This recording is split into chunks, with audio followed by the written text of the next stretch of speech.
Nagpatupad ng immediate suspension si Cebu Governor Gwendolyn Garcia sa inanunsyong programa kung saan makakabili ng 20 pesos kada kilong bigas ang mga mahihirap na pamilya sa probinsya. Yan ay matapos umabot sa 300,000 ang bilang ng beneficiaries na dating nasa 199,000 lang. Sa ilalim ng programang ito ng LGU, tutukuyin ang indigent families na qualified sa programa. Tig 5 kilong bigas ang pwedeng mabili ng beneficiaries kada linggo.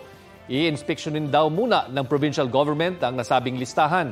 Ibabalik daw ang programa sa susunod na linggo.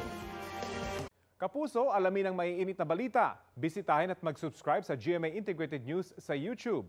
Sa mga kapuso abroad, samahan nyo kami sa GMA Pinoy TV at sa www.gmanews.tv.